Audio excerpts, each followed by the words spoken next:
14 साल की 15 साल की लड़की हो जाए उसका बाद में बलात्कार नहीं किया जा। महिला को चलती ऑटो में हैवानियत का शिकार बनाया गया। महिला के साथ उसकी 9 महीने की मासूम बच्ची थी, लेकिन हैवानों ने बच्ची को सड़क पर पटक कर मार डाला। क्योंकि भी तो कुछ गलती होगी, जब भी तो रेप होया है। रेप के केस में टीचर्स कहते हैं कि इसमें लड़की भी गलती करते हैं। लड़कियां लड़कों को देख के स्माइल करती है तो अगलों को ऐसे लगता है कि हमारी से आकर्षित हो रही है, इस वजह से रेप होता है। 16-year-old girl was allegedly raped by 400 people. That's right, 400 people in the last 6 months in Beed district. पिछले कुछ दिनों में एक केस उज्जैन से देखने के लिए मिला, जिसमें हमने देखा कि एक 12 साल की लड़की अर्धनग्न अवस्था में रोडों पर घूम रही थी, जिसका रेप करके उसे रोडों पर छोड़ दिया गया था। आरोपी के गिरफ्तार होने के बाद एक और वीडियो सामने आया, जिसमें उसके पिता ने बताया कि आरोपी यानी कि रेपिस्ट की दिनचर्या या जीवन पर उससे पहले और उसके बाद किसी भी तरीके के बदलाव नहीं देखे गए थे। दिनचर्या तो जैसा रहता वैसा ही था, ऐसा ही दिया वो, जरा सा भी उसे कोई फर्क नहीं पड़ा उसमें। बदलाव कैसे भाई? और ये क्या पहली बार हो रहा है भारत में? इससे पहले भी कई सारे केसेस आए हैं और इससे खतरनाक आए हैं, और हो सकता है कुछ लड़की की भी गलती रही हो। अच्छा, तो इसे भी देखो। एक केस 2022 में इंडिया टुडे ने अपने एक आर्टिकल में पब्लिश किया, जिसमें एक 12 साल के लड़के का रेप 4 लोगों ने किया और फिर उसे दिल्ली की रोडों पर छोड़ दिया गया। अब ये तो इंसानों की बात हुई, कई केसेस आपने गाय, भैंस, बकरी और कुत्तों के साथ भी रेप करने के आते देखे होंगे। अब ऐसा नहीं है कि फैमिली मेंबर सेफ हैं। सितंबर 2023 में ही टाइम्स ऑफ इंडिया में आपको इतने आर्टिकल्स देखने के लिए मिल जाएंगे जो आपको इस टॉपिक को और भी ज़्यादा समझने के लिए मजबूर करने लग जाएंगे। आई नो कि आज का टॉपिक ज़रा अटपटा है, पर इसे समझना मेरे हिसाब से उतना ही ज़रूरी है जितना घर में सिक्योरिटी के लिए CCTV कैमरे लगवाना। और इन सब बातों को ध्यान में रखते हुए ये और भी ज़रूरी हो जाता है कि ये रेपिस्ट कौन होते हैं और क्या कारण होता है इन रेप केसेस का। क्योंकि अगर आम जीवन में देखिए तो भूख और प्यास की तरह ही सेक्स भी एक बेसिक नीड है, सभी की ज़रूरत है, पर फिर भी ये एक रेपिस्ट को अलग कैसे कर देती है, और क्या वो कंडीशन रहती होंगी जो रेप करने के लिए मजबूर करने लग जाती होंगी। अलग क्या उसमें यार, कुछ काम धंधा होता नहीं है, बेकार की चीजें फोन पे देखते रहते हैं और फिर वही मजे के लिए करते हैं। फोन ने बिगाड़ के रखा है सब। हाँ, ऐसे कुछ रिएक्शंस बाकी लोगों के भी थे। जब इस प्रश्न को लेकर के दी प्रिंट ने पब्लिक रिएक्शंस एक वीडियो में इकट्ठा करके दिखाए तो कई अजीब और अलग तरह के रिएक्शंस देखने के लिए मिले। तो छोटे कपड़े देख करके मतलब मन मचल जाता है। हाँ जी, बिल्कुल सही बात। जैसे कि रेप का कारण कभी कपड़े, तो कभी गलत समय पर बाहर निकलना, और कभी कभी मेल फ्रेंड्स का बनाना भी बताया गया। कुछ ने तो यहाँ तक कहा कि रेप जैसा कुछ होता ही नहीं है, लड़कियां खुद रेप के लिए लड़कों को एक्सप्लॉइट करती हैं। लड़कियां बाहर जा रही हैं, उनका पकड़ के रेप कर दिया जा रहा है, तो इसमें मोबाइल कहाँ से आया? नहीं, देखो वो खुद करा रही हैं। पर जो सबसे चौंकाने वाली बात थी वो कि लोगों को लगता है कि रेप जैसी कोई चीज एग्जिस्ट ही नहीं करती है।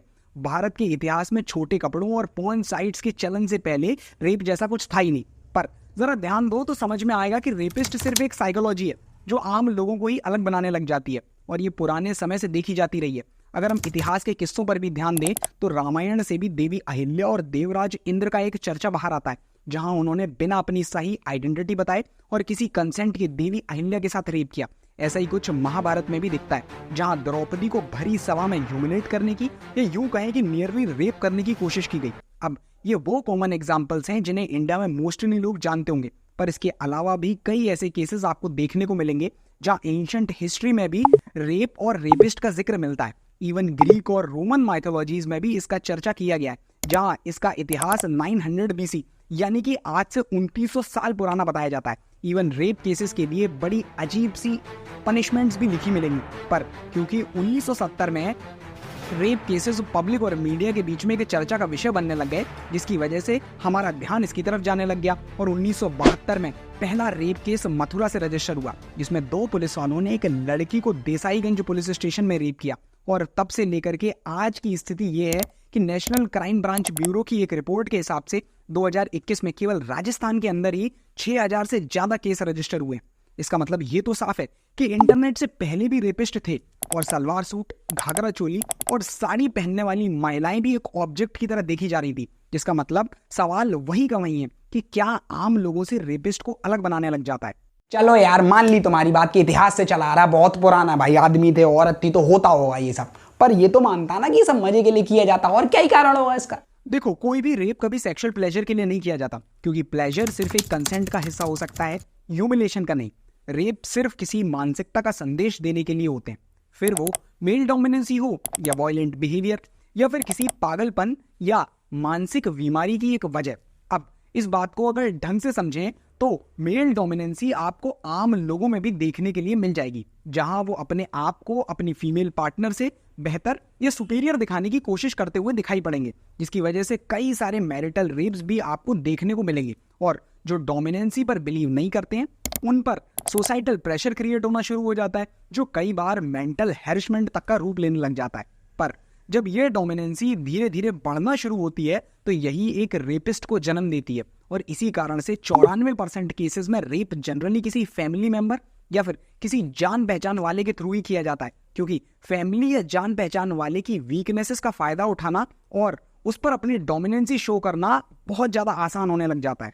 मतलब तू कहना चाह रहा है कि रेप सेक्सुअल प्लेजर के लिए होता ही नहीं है, मतलब अपनी वाहवाही में किसी की जिंदगी खराब कर देते हैं। हाँ, और दूसरा कारण बनता है लैक ऑफ सेक्स एजुकेशन। अब जब इंटरनेट नहीं भी थे तब भी कश वर्ड्स यानी कि गालियां यूज की जाती थी। इनफैक्ट इन गालियों का इतिहास भारत की कई ऐतिहासिक धरोहरों से भी पुराना दिखाई पड़ेगा, यानी कि 2700 BC में रोमन एम्पायर के आसपास से इन्हें शुरू हुआ माना जाता है। समझ रहे हो ये गालियां कितनी ज्यादा पुरानी है। जहां सेक्स पर बात करना एक टेबू समझा जाता है, वहीं कश वर्ड्स को पुरातन समय से अपनी डोमिनेंसी और गुस्सा दिखाने के लिए यूज किया जाता जा रहा है।